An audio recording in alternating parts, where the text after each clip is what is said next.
Hello and welcome to another pre-recorded session of the IEEE International Symposium on Digital Privacy and Social Media that's going to take place on the 1st of August in San Jose, California. My name is Katina and I'm the Executive Chair of the Symposium.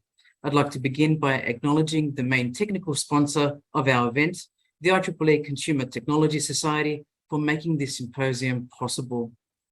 CTSOC realized that they required a transdisciplinary approach to addressing global pressing issues related to the design and development of consumer technologies, and have called for diverse stakeholders to come together to respond to digital privacy requirements and matters pertaining to social media in particular. I would also like to thank for their patronage our gold patron, the IEEE Digital Privacy Initiative, that's doing wonderful work with the IEEE Future Directions, and our silver patron, the Prototype Company, led by Darren Calbreth. And of course, for their ongoing support, the IEEE Society on the Social Implications of Technologies Technical Committee on Socio-Technical Systems, led by Dr. Robert Abbas, and the IEEE Santa Clara section, and the CTSOC San Francisco Bay Area chapter. Today, we have with us Nicole Stephensen. Nicole's privacy career spans more than 2 decades, and she's widely recognized for her extensive local and international expertise in operational and strategic privacy matters. Her frank, candid, and practical approach to privacy has established her as a trusted advisor and thought leader in the industry. Her boutique consultancy, Ground Up Consulting, has recently merged its privacy services functions with IIS Partners, a world-class privacy and cybersecurity firm. As partners at IIS, Nicole's focus is on capacity building, that is, enhancing organizational knowledge and practice around privacy and the protection of personal information. Today, Nicole will present a full-length seminar titled On Giants Privacy Redux, and we welcome you, Nicole. Thank you so much, Katina. It's lovely to be here. It's great to have you, Nicole. So Katina, I'm delighted to be here. And as is traditional here in Australia, before we begin a seminar or a session, I would like to acknowledge the traditional owners of the lands upon which we are all meeting today, those who are meeting in person and those who are meeting remotely, and pay my respects to the elders past and present, and of course to all of you here with us today. So today I'm going to be speaking about giants. And for those of you who know me and have seen me speak in the past, I delivered a session some time ago to Arizona State University on being those who are beneath the feet of giants and the kinds of privacy issues that that entails. And I thought it was appropriate, given the nature of today's discussion and conference, to talk about the giants again. But I think I'd like to tackle that from a slightly different angle, because it's important to come away with some kind of a call to action, something that we can do as individuals and as public policy makers and as people who are innovating in the privacy and even the social media space to get privacy right. I want to first talk about where we're at. And I fully believe that we are smack bang in the middle of the 4th Industrial Revolution, and in fact, probably even moving into the 5th Industrial Revolution. And for those of you who are not super familiar with the term, the World Economic Forum has some fantastic resources available, including this amazing mandala that you can navigate through to understand the 4th Industrial Revolution and all of its component parts. But really where we're at is at this place where we have connections and interconnections in our society like we have never seen before, right? We've moved beyond globalization and into digitization, and we're moving through digitization now. We're at a point where data, which includes personal information, and that's the information about you and about me that identifies us, data is a staple, and it's a staple socially and economically and politically. And how that looks and feels to us as citizens and even as innovators and public policymakers is different depending on where in the world that we're at. So the necessity of data, the importance of data, how it's used, and how it's protected looks quite different, say, if you're in a Western democracy compared to where you are in other parts of the world. We're at a stage where technology is outpacing regulation. And me being a public policy professional, this actually gives rise to some really uncomfortable realities. And the one that we're here to talk about mainly today is the idea that the giants rule. And when I talk about giants, I'm talking about those companies that we often refer to as the FANG companies, or in Europe, they refer to them as the GAFAM companies. But these are Facebook and Amazon and Apple and Netflix and Google. Now, Facebook's not really Facebook so much anymore. Now it's Meta. So maybe we're talking about the MANG companies, but it doesn't have quite the same ring to it, I don't think. With the giants and the ongoing rule of the giants, what we have is this privacy paradox in a way that we didn't have before. We have an imbalance of power where we have giants that are gathering and gobbling up all sorts of data about us in order to provide us with goods or services, things that we want. But the reality is that they're the ones in control. They're the ones with the goods or the services that we want. And often we are willing to trade away what we feel are our privacy imperatives in our personal life in order to access those goods or services. You only have to go online shopping at an online bookstore, for example, and most of us will click through not only the terms and conditions, but also the privacy policy that gives us some degree of choice and control, or at least awareness of what's going to happen to our personal information. We click through that in order to get to what it is that we want. We're also in a place of surveillance capitalism, and many of you will have read about this concept in detail, but what it comes down to is that observation of the community, of you and of me, equals money for someone else. And finally, we are in that age of uberveillance. Now, I'm not talking just about surveillance, right, or dataveillance. I'm not talking about looking at us from above and around or looking just at our data in terms of understanding our patterns of behavior. I'm also talking about looking at what's in us, how we think, how we move, what we believe. Uberveillance is the idea that observation of the population, of the community, of you and of me, from all around us, from on us, from in us, equals, again, control. Now, what this also gives rise to is this increasing landscape of privacy threats and harms. And again, I would urge you to have a look at the World Economic Forum website if you want to understand what that landscape looks like in terms of, say, cybersecurity, cyber privacy, and the threats and harms that come along with that. Where I'm going with this is that the fourth industrial revolution has placed us at a bit of a precarious vantage point. We are at the feet of the giants, not just as members of the community, as individuals that are taking advantage of the services or platforms that the giants have to offer, but also from the perspective of lawmakers, public policy makers, and innovators. We're kind of stuck in this place where the movements of the giants have almost escalated to a point where we're having trouble catching up. We're having trouble understanding how to innovate to a new and more comfortable reality where some of those privacy harms and challenges that I've discussed, where they're no longer so relevant or difficult for us to assimilate. I want to talk about what the privacy challenges look like in real, right? Oftentimes when you hear from a privacy professional, we say, yes, the giants, those FANG companies cause privacy challenges, but what am I talking about when I say privacy challenges?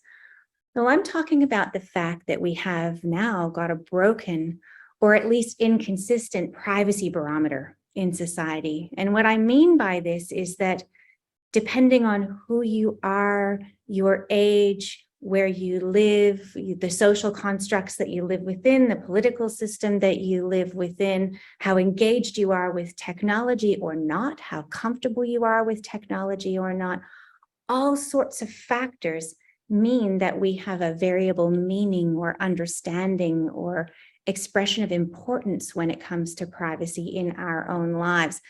And a classic example that I see for this is actually in the work that I do for my clients. So I have a number of government and industry clients that that asked me to come and talk to them about privacy and concepts like privacy by design. And one of the first things that I ask those clients, just, to read the room really, is, what does privacy mean to you? And I can tell you hand on heart that privacy never means the same thing to any two people.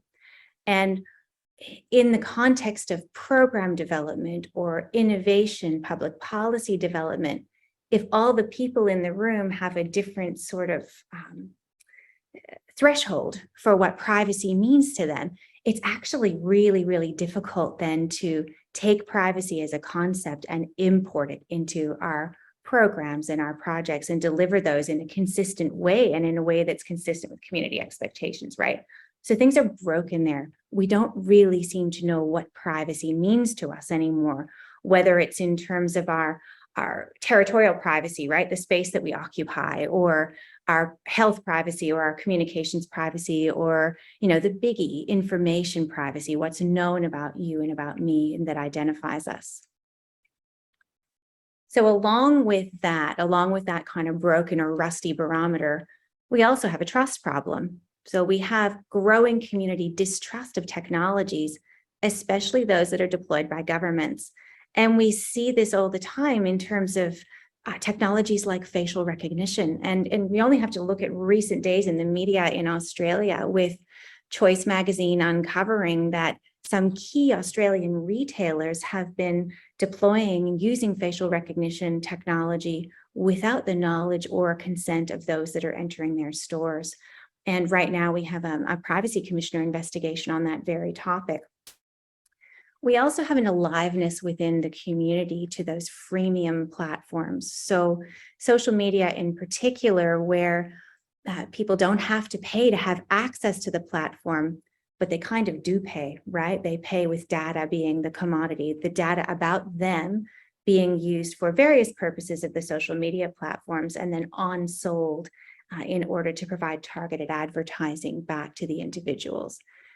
We also have a great degree of suspicion and fear and conjecture in the community about what's happening with social media and other technologies, right? I feel badly talking just about social media, because there are a number of apps and digital platforms that are really in the same boat in terms of, on one hand, they seem to have all the power because they have the thing that people want. But over time, for the community, those trade-offs in terms of their personal privacy and their sense of autonomy and dignity, those trade-offs seem less desirable now to very many people in the community. Also, we have the challenges of the data brokerage industry, right? We've got companies like LiveRamp, which is the former Axiom, and Oracle, as well as our data scraping companies like Clearview AI, that are leading to the rise of something that I like to call my digital twin, right? We're all quite comfortable with the idea of, say, digital twinning in the context of smart cities or other initiatives where we're trying to understand in more of a spatial way what our relationship is to the world that we occupy, or what we need in terms of supply chain or mobility or other factors. Well, we have digital twins too. You and me have so much that is known about us, even if we are not named, that we can be targeted and traced and tracked throughout our lives. And that is really scary and challenging from a privacy perspective. So where I like to go from the challenges is to talk a bit about something I call privacy mindedness. And now privacy mindedness is the idea that we take our understanding of what privacy means to ourselves, and we try to apply that in a positive and meaningful way in our work. So when it comes to the giants, their work includes, right, the gobbling and the use of personal information. Well, how do you apply privacy and your understanding of privacy and community expectations in a meaningful way? I feel that certainly requires a big leap for a number of our giants. But I also think that the giants are alive to it, and that if there was a way to innovate through the privacy challenge, find a way kind of out of that deep well that we seem to be in, other than just kind of scrabbling our way out, that that's a positive thing. And I want to encourage that, right? I don't see that the giants are in an impossible position in terms of recovering in the privacy stakes, but I do feel that it's a big leap. I think something to think about in terms of privacy mindedness is that we have, as companies, as legislators, as innovators, we have a positive duty. And this means that we are to serve the community in a way that shows that we have accountable information practice, rather than sort of leveraging that more illusory idea of choice and control, right? And when I talk about leveraging that illusory choice and control, I mean leveraging our terms and conditions that no one reads or that are too difficult for someone to navigate. I'm talking about avoiding leveraging things like consent when consent might not actually be appropriate in the case. I also think privacy mindedness relates to exploring avenues that maybe we don't always think of first up when we think about privacy and innovating our way through tricky problems. So for example, public interest technologies, right? Public interest technologies are technologies based on the premise that we can address social needs and challenges in society in a holistic and meaningful and caring way, right? Now that sounds really super Pollyanna, but I do know, particularly through the work that I've observed through Arizona State University, that there is a potential for richness and innovation there. And I think that this speaks to new imperatives for public policy and approaches to decision-making that perhaps we just haven't got there yet. You know, I also think, you know, public interest tech takes many different forms. I'm not talking about privacy enhancing technologies, those are different. What I'm talking about are technologies that are intended to build privacy in as though it was always there, just in the same way that we wish to build human rights in as though they were always there. So there are some public interest technologies right now that are being deployed or innovated around, say, privacy as code. And I think that that's really interesting. And I know that there will be some individuals speaking at this conference about that very topic. And I encourage everyone to listen to that carefully. Finally, I think privacy by design is a key aspect of privacy mindedness. But I think that building better outcomes from the outset means looking at privacy by design properly in the context of all of its component principles, as opposed to engaging in something that I like to call privacy by design light. Now, privacy by design light is the idea that we focus on maybe one or two of the easier privacy by design principles, and then we say, oh, well, we've innovated a privacy by design based solution. When in fact, no, what we've done is we've tackled one or two of the easier principles and we've left the hard stuff out of the way because we've already moved on, right, with our design and with our innovation, but we want to leverage the topic of privacy to get us where we need to go. That is not privacy by design. That's privacy by design light. So I would discourage applying that approach and instead focus on all of the privacy by design principles that were first coined by Dr. Ann Cavoukian in the 1990s, instead of looking at just transparency or instead of looking at just end-to-end security. Look at the big picture, much in the same way that you would with something like public interest technology. I also want to touch on the fact that principle-based decision-making is something that's really quite common in all of our privacy laws worldwide, right? Or most of our privacy laws worldwide. And it's not just about compliance. Principles set up for us this sort of valuable scaffolding, right? That helps us to make good decisions, but the principles also allow us to make decisions based on other factors that are at play. So for example, you know, a principle of collection limitation, that's super relevant when we're talking about the collecting of sensitive information, potentially about individuals who are vulnerable in society. We want to pay attention to collection limitation, but at the same time, we also have to pay attention to what our purpose is. So if our purpose as an organization is so very broad that it means we require more data than less, we have to think about how those principles work in our context. Now, I don't have all the right answers there, and I think everything's on a case-by-case basis, but principle-based decision-making is really important, and it allows you to, I guess, corral some of the decisions that you are making that affect people and come back to that privacy-mindedness. Now, having a privacy lens is all well and good, but we also have to remember that when we're talking about people and we're talking about the identifiability of people, principle-based decision-making can sometimes be challenging. And this is because of the way that we define what is personal in our privacy laws.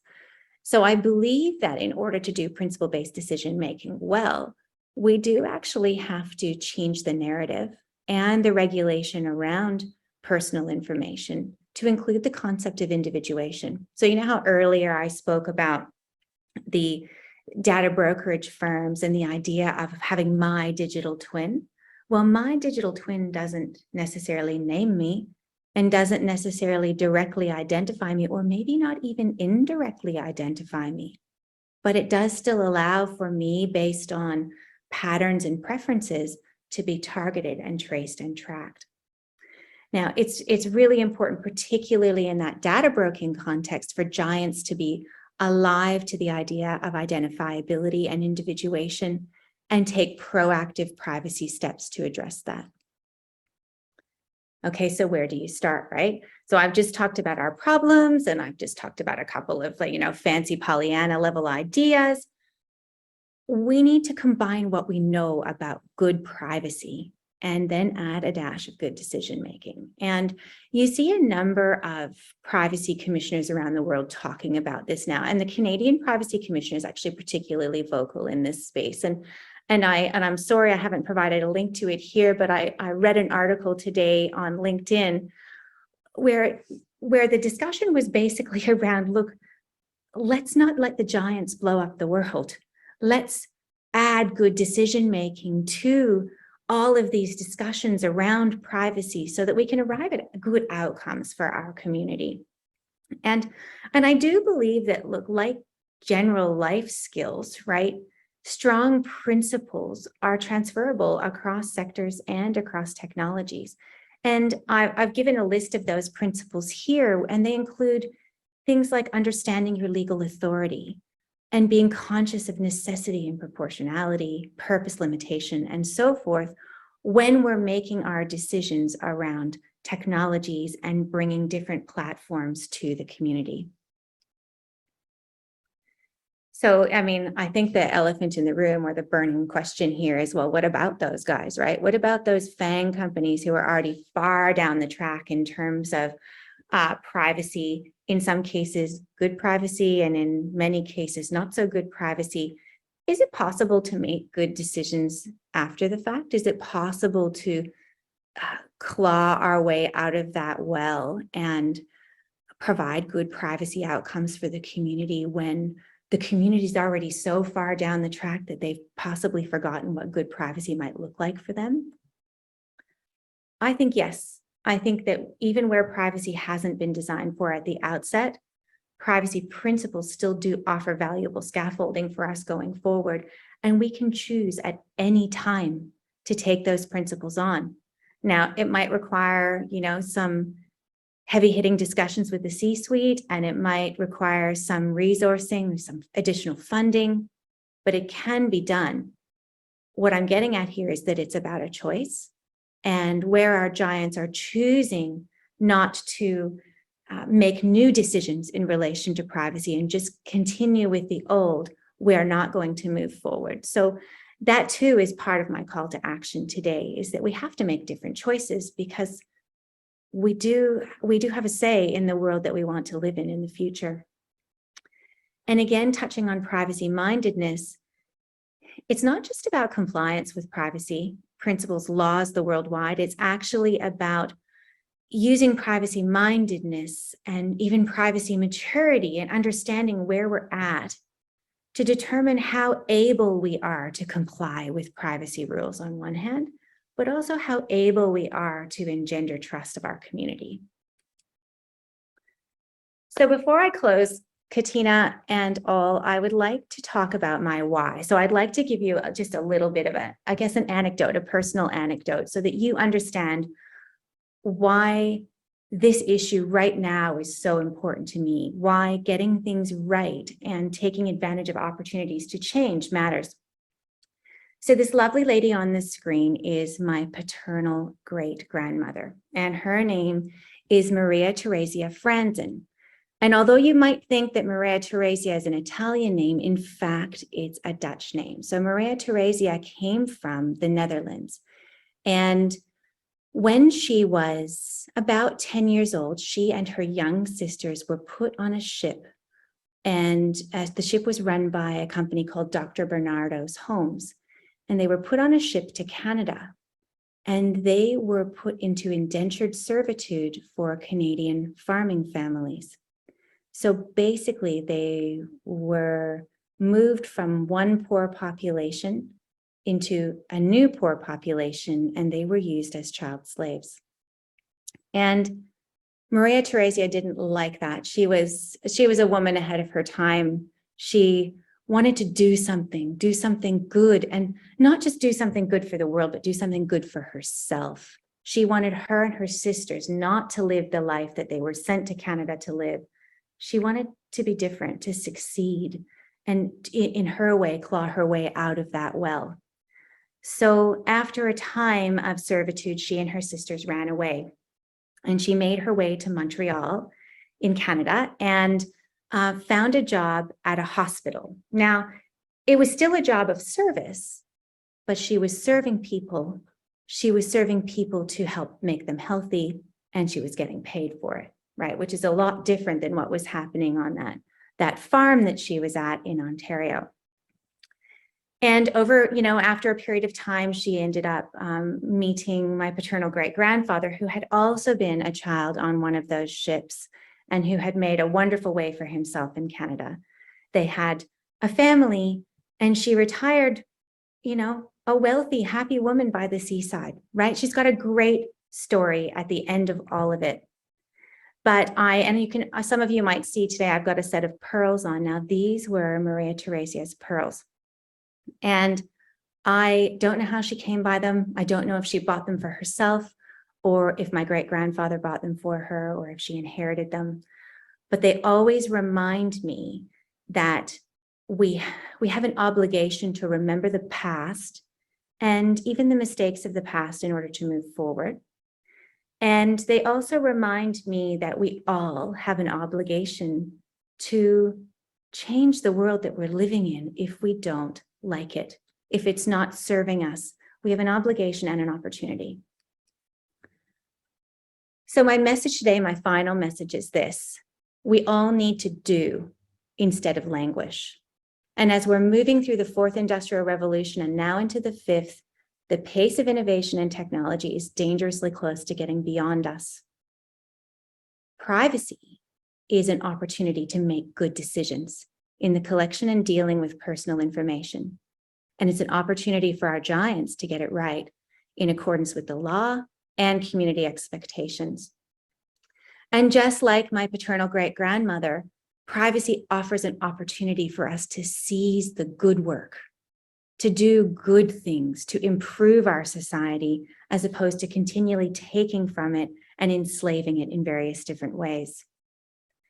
And with privacy comes the opportunity to innovate, to address gaps that we find in our regulation and in oversight of that regulation, and also in the privacy mindset that we hold as organizations and governments. Finally, I believe we have a collective responsibility. That's me, that's you, that's every company, that's every government, to design for the world that we want to live in. I believe that creating that world is a participatory thing. It's not a passive thing. And that's why I'm here today. And that our participation implies that we have a duty then. Once we start participating, we have a duty to act and to speak up, to challenge, and to demand better decision-making. And with that, I will close my presentation. Thank you so much, Katina. Nicole Stephensen, what can I say about that presentation? Every time I hear you speak, I learn new things, and I know this particular presentation will be a staple in at least one of my courses. I teach into both the School for the Future of Innovation in Society, where public interest technology has been championed as a degree in the Masters of Science stream, but also I teach computing and augmented intelligence students that are completing their degrees in this space. And some of them, for the first time, are hearing about the importance of privacy being embedded in the design process, and they're hearing it from people like you. And that inspires them to be more privacy-minded, as you so eloquently described. What does that mean? It also encourages them to look at values-based design, apart from just privacy by design, but all of those things that you're talking about, going back to our value systems, which seem to be, in many ways, because of the speed of life, put to the side, because we're always in that doing mode. So we don't have time to think about even what are our personal values, let alone the company values and other values, society at large. Yes. And this motif that you started with, you know, the giants, while you were talking, I had to search online because as a youngster, I do remember seeing the show, this two-year series that lasted, The Land of the Giants, created in 1968, which was an Irwin Allen concoction. And although it was filmed in 1968 as a sci-fi thriller, over time, it was based in 1983. And the year before, 1984, which is when the first great Apple commercial, you know, launched, and everyone was saying, what's this thing called, you know, the personal computer? But also, of course, the famous George Orwell classic, 1984. And I kept thinking, you know, when you looked at the vantage points and this inequality and this power imbalance, I kept thinking about the giants versus the little people in the land of the giants. And the little people were sometimes dissenters, you know, or perceived as dissenters, and the giants would try to, you know, get rid of them in some way. You know, who are these little people?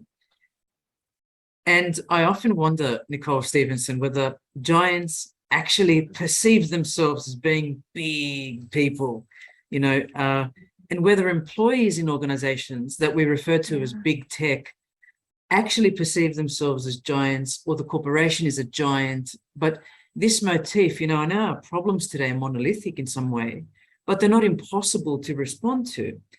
Can you comment broadly about stakeholder types and perhaps the need for dialogue? Yeah, you know, it's such an interesting question, because I don't think that the giants perceive themselves in this sort of big fee, fi, fo, fum, step on the little people kind of way. I really don't. In fact, many, particularly your social media platforms or, you know, sort of your web browsing services, these folks, they devised these technologies, these platforms, and these services in order to do what they thought or what they think is serving the community, bringing the community together, making life easier, faster, perhaps, you know, more connected, more equitable. Right? I do actually believe that this is the premise that many of these companies are coming from. But part of the design is flawed somewhere. Part of the decision making is flawed in terms of what the gathering and the using of the information about you and me is actually doing to the fabric of our society. I think that that's where things have fallen down. I think in many cases, there was probably a very altruistic intent for creating some of these platforms and services. So when it comes then to that dialogue, it's a really tricky one, because those that are sitting in the C-suite may have that altruistic intent in mind and may not see what's happening in terms of the nuts and bolts of the business, what's happening to the data, whether particular data is being on-sold or used in a way that might be outside of community expectations or even their knowledge as leaders. So there needs to be a bit of a reframing of that discussion. Talking about the kinds of things that I've talked about today is a really good start, so that the the individual value that members of the leadership team place on privacy, what it means to them as individuals, then starts to marinate for them in terms of their understanding about how their service or their platform actually works, and whether that's okay with them as an individual. And often that's a really good place to start, is to place a leader in the position of the consumer. Very wise. In fact, thinking about this motif a little bit more, the distance between, let's just say, the imaginary giant and the everyday member of civil society, a citizen, a visitor, whoever that might be, the distance is vast. And often I think the giant can't even hear the voice of the one who has the vantage point of looking up. And I think that is part of the problem. I think what you've described there is typical of large organizations that also have many lines of business. They have many decompartmentalized units. They're very distributed. It's international. And then we start to look at the jobs that we mentioned about public interest technology, like, where are they? And my students say to me, we want to work in this field, but can you describe the type of career that I'm going to have? Is it as a responsible innovation manager? Is it as a content moderator? Is it somebody leading, complaint handling in privacy? And then you look at the positions that are offered, perhaps as a trust and safety officer or a data governance personnel. There aren't that many of them. And we look at a large organization that has footprints, of 1 billion people plus as daily users, and they have like 2 people dedicated to privacy. How and what advice would you give to big tech about starting to take it more seriously, perhaps? Well, how do they begin? What would that look like? Well, I think the start is to actually move beyond the compliance conversation. So large companies, particularly, big tech, the giants, those with, large revenue streams, but also, potentially a lot to lose if that revenue dries up. They're focused on complying with the letter of the law, depending on where in the world they're at. Now, some of them are not as focused on that because their revenue stream is so vast that they're not really that concerned about non-compliance, because right now, the way our privacy laws in particular are structured, the penalties for failing to meet compliance objectives or for, not maintaining, business in accordance with community expectations, the penalties are just a drop in the bucket for them, right? The compliance discussion is not the angle. Worrying about, regulatory scrutiny and fines, potential embarrassment in the media. I don't know if that's the angle. I think the angle actually is different. It's more personal. It's about the value as an organization that we place on privacy and using that as our market differentiator. So instead of saying we can afford privacy and we can afford moments of non-compliance with privacy, instead saying, well, as individuals that work in this business, ethically, morally, we cannot afford to turn our back on privacy and on community expectations. So privacy mindedness is so much different than privacy compliance. It's a different way of thinking. It's truly an ethos that you really do have to turn your mind to it, no pun intended. And I think it actually does come back to thinking the way Dr. Ann Cavoukian was thinking when she coined privacy by design. That privacy by design is this additional lens that you can look through as an organization in order to achieve your objectives.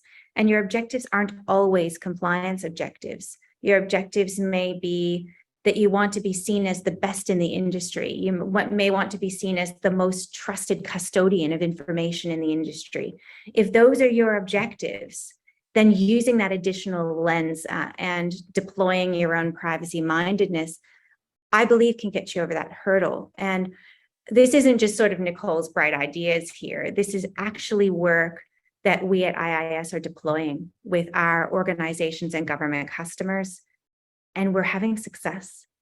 So, you know, get someone like me into the room to have a chat to your C-suite and see what eventuates. You know, we don't win them all. Don't get me wrong, we don't win them all. And usually the impetus for folks to reach out to us is a compliance impetus, but it doesn't have to stay that way. I really love what you're talking about. I know, having worked in industry myself, brand is a big thing. This notion of risk appetite, you know, and dollar figures linked to this. But as you say, that is the wrong way to start. I'm constantly reminded of that by Anne Kabukian, but also Dr. Robert Abbas, who says, what is the objective you're beginning with? Is it about making the most money out of a socio-technical system? Or is it actually, as you say, creating value for the end user to trust the organization and trust the services that are offered and trust that that data that they're sharing will remain protected? And yes, I was very taken by this notion of PBD, privacy by design light. And what that evoked in me was looking back at all the recent unfortunate cases where big tech have tried to do the right thing, have created task forces, consortia, have created groups, and almost, if I could say, akin to ethics washing, not even achieved PBD light, but PBD washing. And then you've seen a mass exodus of these privacy gurus going, I thought you were engaging me to find out an answer. And in fact, you've engaged me to try and use my name to continue on the path without listening. How much is this about listening to one another? I think it's all about listening. I think it's about when you know your business, you're the one who knows the most about your business. So when you know cybersecurity, if you're an expert in cybersecurity, or you're an expert in privacy, or you're an expert in, you know, developing, you know, cool socio-technical systems, whatever your expertise is, that's yours. When a company or a conglomerate asks you to join them to share your expertise, you do, as that individual, have the expectation that you will be listened to. That's the point of you being there. You know, a classic example is the Sidewalk Labs initiative that happened in Toronto, the Smart Cities Initiative or Smart Precinct Initiative. A privacy reference group was established, and, you know, Dr. Anne Kabukian, again, she was a key figure that was asked to be part of that in order to provide that frank and fearless accounting of what's going on with privacy here, and make sure that that initiative got off the ground in a way that satisfied community expectations. But what came to light through that process is that the process of engaging the experts wasn't really about hearing from the experts. It was about leveraging the experts to serve a particular purpose, right? To sell what was being sold, or to provide credibility in terms of what's being sold. And that's an unfortunate reality. And you see that across a number of industries, certainly not just in privacy, but the listening is what's key. And, you know, it is happening, Katina. I'm seeing it across a number of sectors and a number of, you know, particular industry areas where privacy didn't used to be a thing at all. But now it is gaining traction. And I think it does come back to sort of where the community's at with all of this. You know, I'm listening to the community that I serve, and I'm hearing from them that they're not okay anymore with the relationships that they have with their government and with those big platforms and service providers. They want more say. They want more choice and more control. They want innovation to be for them and not taking from them. Let's say someone from C-suite is listening to you, from a medium or large organization anywhere in the world, and they know they're probably not doing enough in the organization. What kinds of services, and for people that don't know anything about privacy or data governance, Mhm. What kind of services does a company like IIS Partners offer? What are big tech corporations approaching you to do? What are they asking you is necessary, and what does that look like?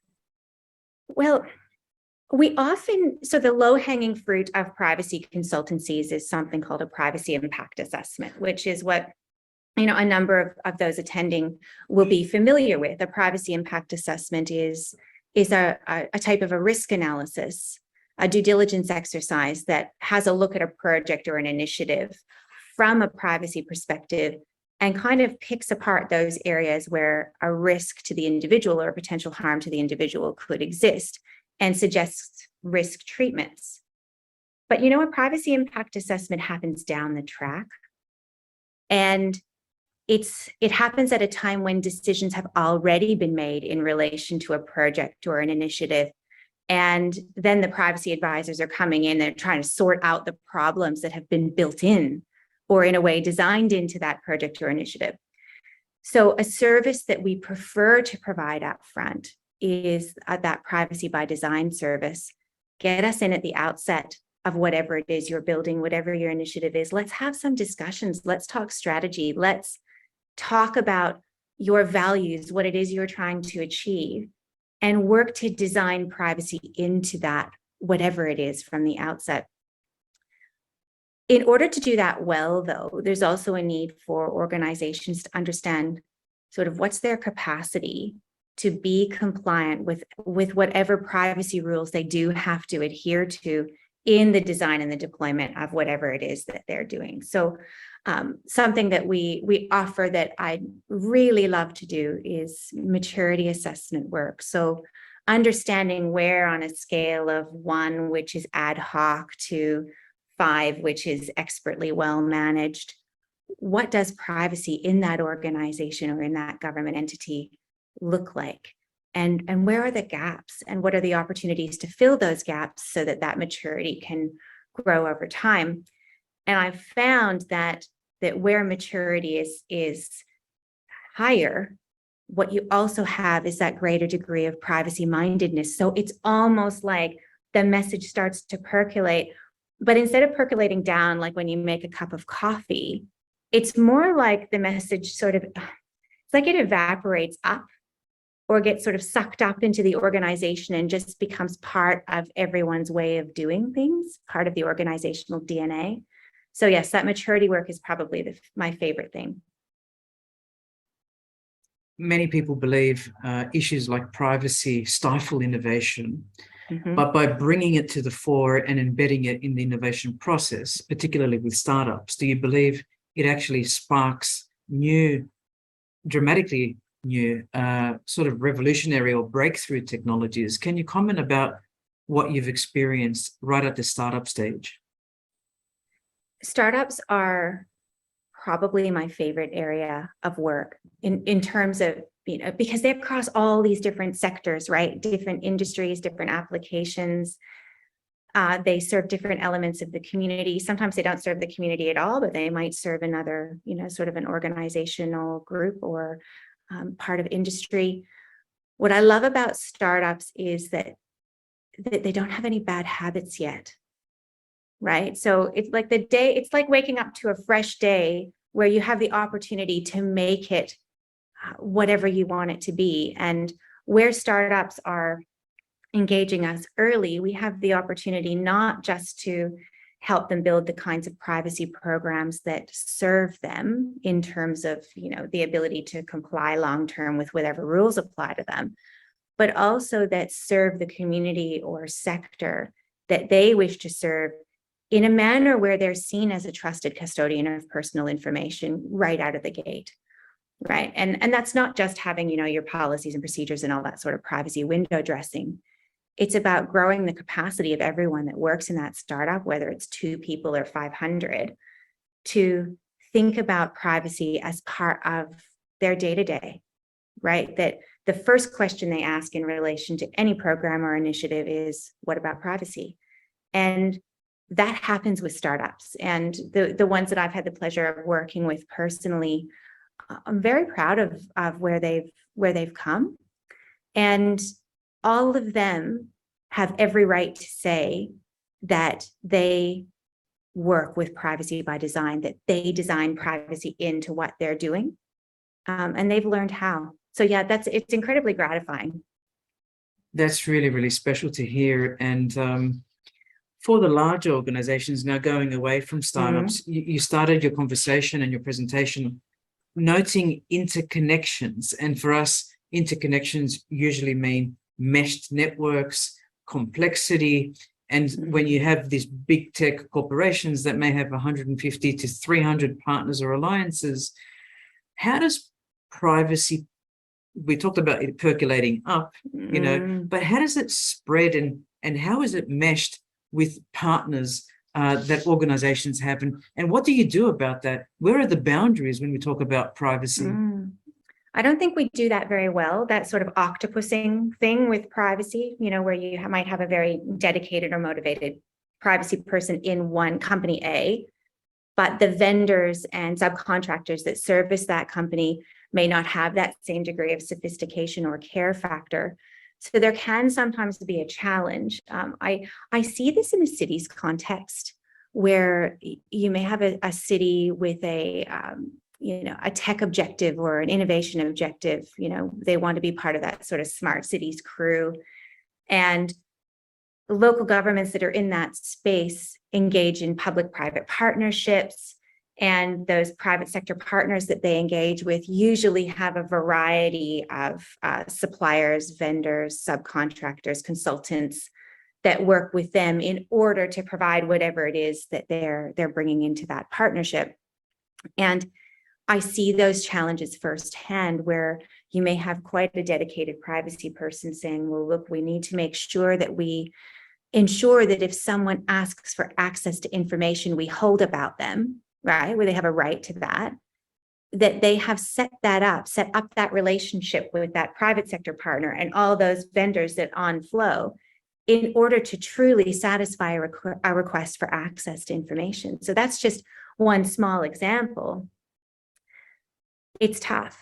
But I do think by educating sort of the primes or those larger organizations or governments, educating them first so that when they enter into those partnerships, they build that into their contracts, right? So they make it a term of that relationship that privacy is a thing, that privacy is special in some way, and require that additional contracts and subcontracts have those same requirements in it.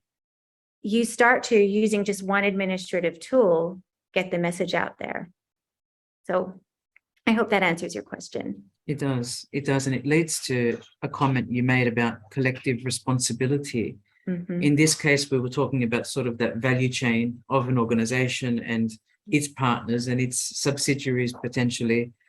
Going beyond the firm, and you mentioned the government sector, and you know, this symbiosis, particularly when government sends out a tender, industry responds, but what about the people? And the question that I have is how we can rebalance this responsibility. So we know it's collective, we know it's everyone's issue. We know that citizens and the media and the third sector and industry and government and other members of the digital ecosystem are responsible. How can, and you talked about participation right at the end. What does that look like when we look maybe 10 years down the track? You know, what do you imagine as a visual up here? How does that work in a community of so many people, so many stakeholders, so much complexity? How do we do it, Nicole?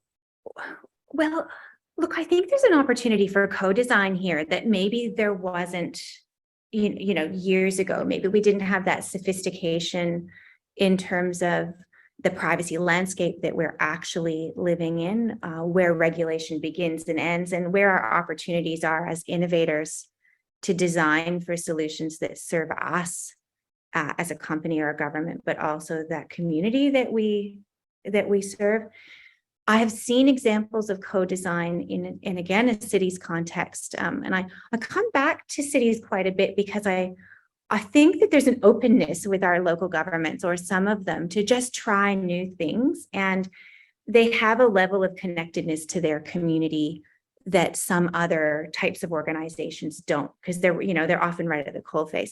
But I have seen the City of Melbourne, for example, I worked with them on a privacy by design project that provided some scaffolding for their innovation projects. And it was based on the notion that if they're going to design privacy in, there's also an element of asking the community first up what it is they want. So instead of sort of taking that kind of paternalistic view of, now we know what's good for you, instead, co-design demands that we ask people what they think would be good for them in order to arrive at a faster, fairer, cleaner, more equitable society, right? Let's ask people. So in the design labs in City of Melbourne, in their innovation test space, they ask people first what it is they want, and then they go about designing solutions. And part of designing those solutions is applying this privacy lens or this overlay to every aspect of that design. And it's one of those projects that I'm really proud of and proud to shout out, because I think that that's how we do it, Katina. I think you're right. Cities definitely have a huge role to play. Mm-hmm. And as do mindful facilitators, sometimes groups like IIS Partners, that are impartial to a degree, and are able to mobilize members of the community, members of the third sector, members of government, members of industry, because I think until there's a rebalance, everyone in their life world will continue to go about the way that they've always gone about things. For example, a member of a non-government organization, which is a privacy foundation, will keep saying, rah, rah, rah, but you're not doing privacy. And then big tech will say, hang on a second, they're talking about us again. We better shut them up because we are doing what we can. And then the media will go, oh, let's take this and run and go out there and say rah, rah, rah to both groups. And then government will say, oh, we're stuck in the middle. They're saying we're dinosaurs. We need to release a statement. And it's almost like we've gamified this whole thing about stakeholder relationships.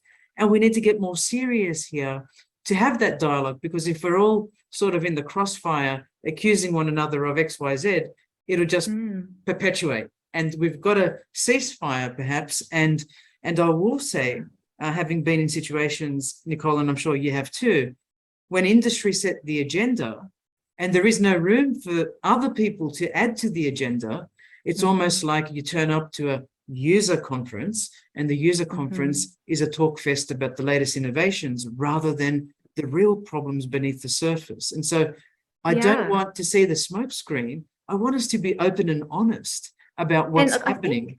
That's such a good point. And, I just, this just made me think as you were talking about that, about Edelman's Trust Barometer. I'm not sure if you're familiar with Edelman's, but every year they release a report that talks about the state of trust that the community has for government and industry.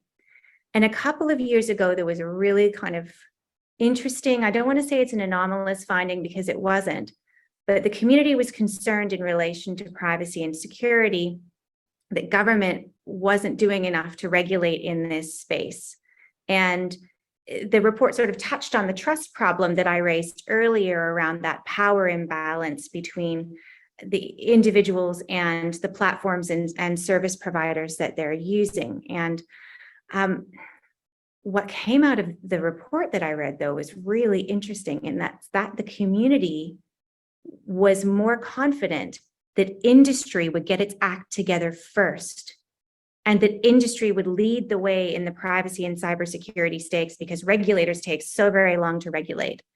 And I appreciate that, because if we're going to make good laws and we're going to regulate properly, we have to take our time, understand the issues, go out to public consultation, and do all the things that we need to do to regulate and meet the community expectations in that space. The flip side is, though, technology is moving so quickly. And all these connections and interconnections that I talked about, sensing technologies, social media, wearables, everything, implants, all of this is all happening now. And AI, we don't have regulation in a space that we desperately need it. So the community is often looking to industry, maybe not to self-regulate, but to set the pace and to show us what we can expect. And as I said in my presentation today, my call to action is that the community should expect the best out of industry. And where industry has dug itself into a hole in terms of privacy practice, innovate your way out. Privacy is an opportunity here. It is not a roadblock. I reflect on the fact that big tech may well be the first movers, as you cited in that report. And perhaps I'm pretty confident at that because of this lag between technology advancement and regulation and law.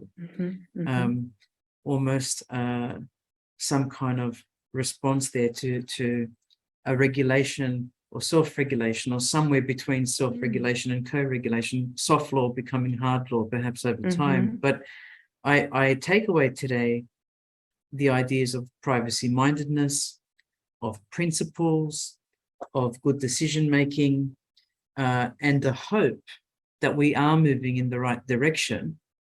You mentioned the privacy barometer, not just the trust barometer here at the end.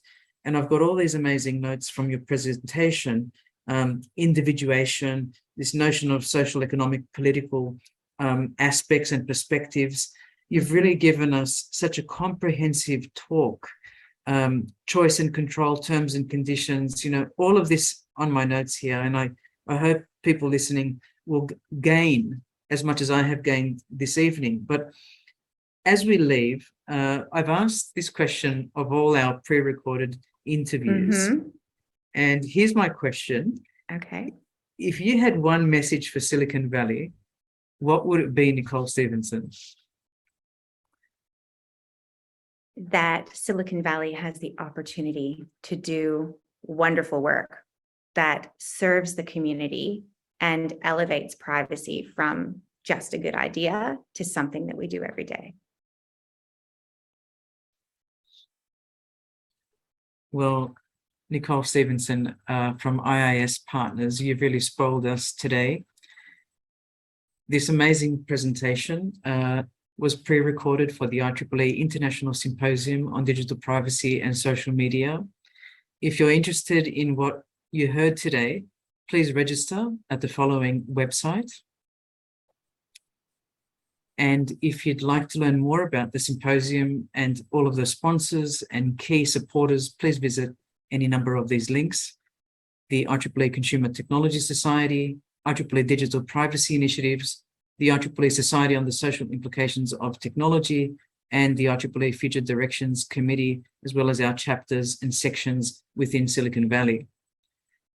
You've heard from Nicole Stephensen today on privacy, on the giants, on the vantage points, and of all the potential that we can bring together to make privacy embedded in new technical designs, and old ones for that matter. I'd like to thank Nicole for spending time preparing this presentation and also for delivering something exceptional tonight. Thank you so much, Nicole. Thank you. It was a delight to be here. Thank you so much.